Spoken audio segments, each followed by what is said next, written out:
Up, guys? Welcome back to the stream. Today I'm doing this video. You can tell by the title. It's top 3 strangest addictions. I've set up a playlist, so I can just go over that. Got 3, I think. I don't know.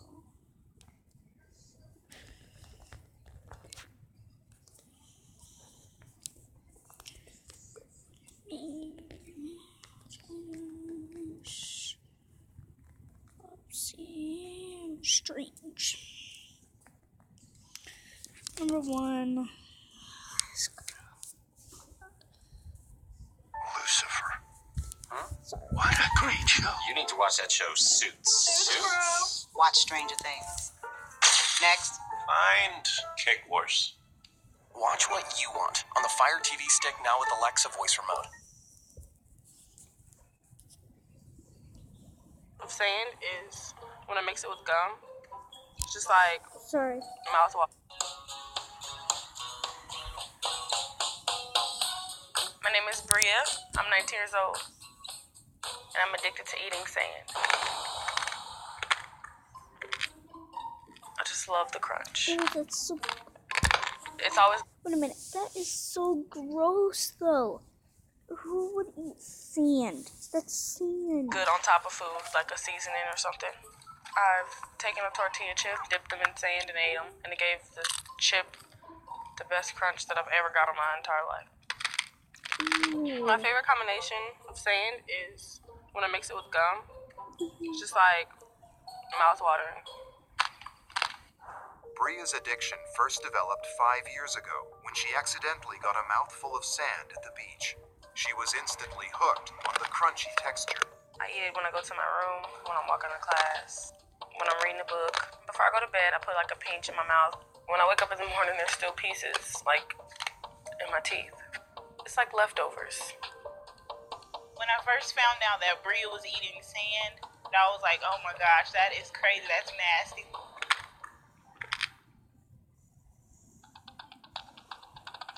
Sand up to 6 times a day. When I'm craving sand, I lick my finger and then dip it inside of the sand and put it on the back of my teeth and just chew it. I like the fact that it grits on my teeth. It gives it that crunch that you don't get from food. Dude, you can get that Bria crunch is so in dependent food. on that satisfying crunch, she turns to nail files when her sand supply runs low. It has like sandpaper on it that gives me the same crunch. So I put it like in the back of my teeth and just go like this.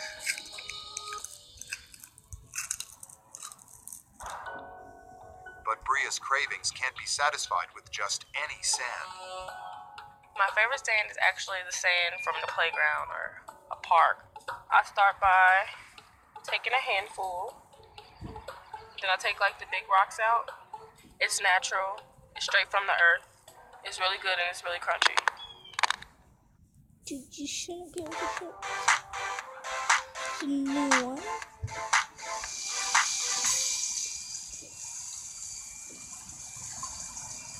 I'm Justin Jedlicka, I'm 32 years old, and I'm a living doll.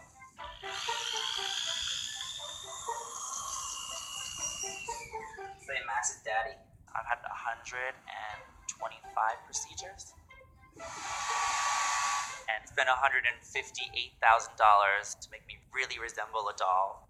And chest was first, then moved on to bicep implants, tricep implants, a brow bone shave. I had a brow lift, and I started having a couple other nose revisions. I think I'll get a little fuzzy after a while. But at the end, I've had 5 nose jobs now. The doll really exemplifies sort of the ideal male aesthetic. When I was probably about 12 or 13, I used to always watch Lifestyles of the Rich and Famous. And I always had this idea in my brain. I wish that my family could have been this family that was wealthy, and we could fly in private jets, and we could have our own boat. And that was always sort of a wish list. It was a dream in my mind. And I ended up sort of emulating what I thought a lot of those wealthy people look like. You know, realized that I had a liking for some more exaggerated features and this ideal male physique, a little bit more like a doll, like a hero, this like tiny waist and this large upper body.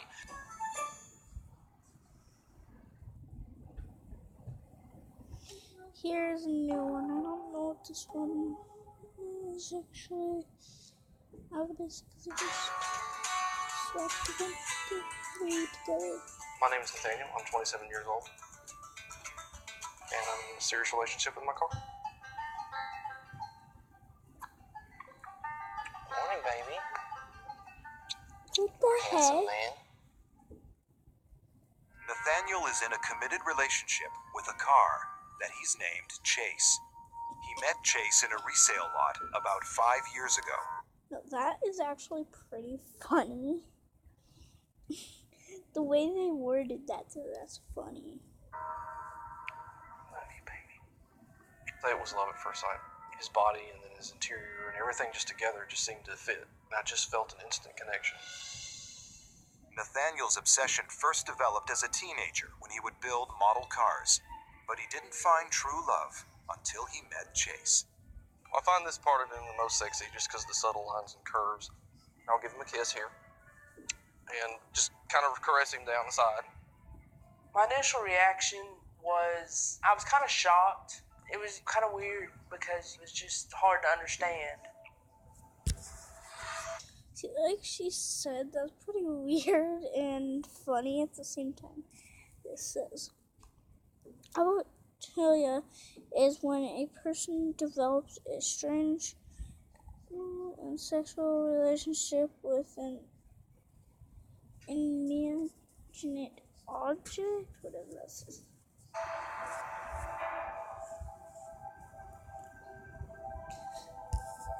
Some cases include attention to a roller coaster, an elevator, and the Eiffel Tower. Oh my god. Honestly, I don't know why I feel the way I do. But I just absolutely love Chase. We always have such a good time together. He likes a lot of the same music I do. We have a favorite song. It's Can't Fight This Feeling by REO Speedwagon.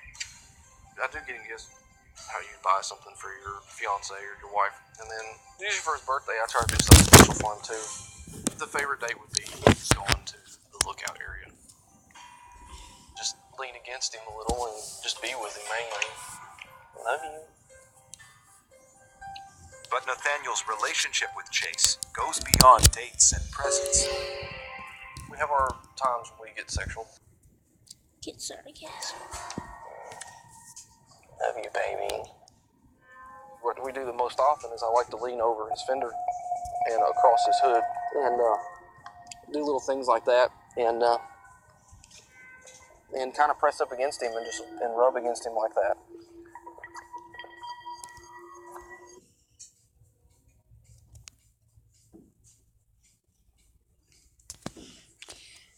No, this here is actually just weirder than heck, but funny. One of his more bold positions is for me to be underneath him. He really likes that. It's very special to make love to Chase. I am worried for my friend because it's not normal, and you may have people that don't understand and make fun of you. Nathaniel's so attached to Chase, he rarely lets anyone else drive him, and never lets Chase out of his sight for more than 24 hours. There have been times it brought tears to my eyes because I wasn't with him at work. His picture's on my desktop, so I see his face all the time. It really bothers me when he gets dinged or scratched. If something ever happened to Chase, my heart would just stop. I just have to gather myself here. I'm sorry for all that. I am concerned for Nathaniel emotion-wise. I think life would be easier if he did change. Love you.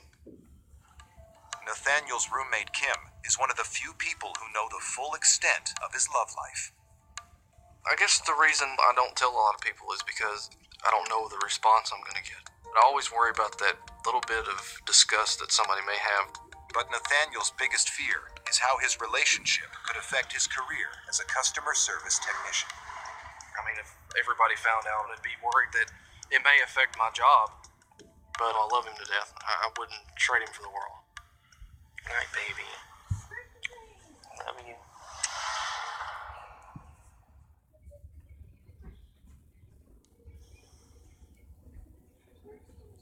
Okay. I'm gonna watch this one. And that's it. My name is Michelle. I am 29 years old. I am a tattoo artist, and I am addicted to drinking animal blood. Ew. Blood is as important as water to me. I like to drink blood when I'm reading, when I'm relaxing, when I'm watching TV, when I'm painting. It's never a bad time for me to drink blood. Michelle has been addicted to drinking animal blood for the past 10 years. She needs 7 liters a week to satisfy her cravings and can't start her day without a sip. I wake up in the morning, I pour it into my coffee cup. I drink it. I get energized. I like to cook with blood. I like to make it in soup. I like to cook it with stir fry.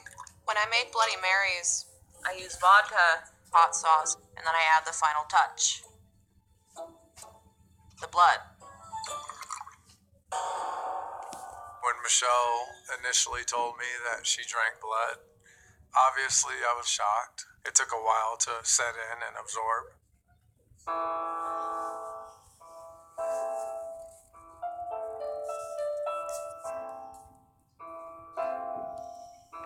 I prefer pig's blood to beef blood because I prefer the gaminess. It's a little bit more salty than the beef blood. The consistency is like that of wine. It's just slightly thicker. And it doesn't taste like wine, but it definitely has the same ambiance. Now, Teresa can't go more than a few hours without eating rocks. It's the grittiness of it and the earthy taste. I sleep with him. Like, baby, I love you. When I go grocery shopping, I buy the foods that he likes. When I cook what he likes. I don't eat it, but I cook for him. If I'm watching TV, he's there with me. You want to watch this? If somebody says, hey, who is that? I'm like, oh, it's just my husband. Some people laugh. They think I'm playing. But, it's serious. It's my husband. Casey and Sean were married in 2009 after dating for 10 months. Everything I had ever wanted in a man was right in front of me. And it felt so great. So I think that's gonna wrap up. I think we'll do yeah, that's gonna wrap it up for today. So I spent Big Bro 2.0 and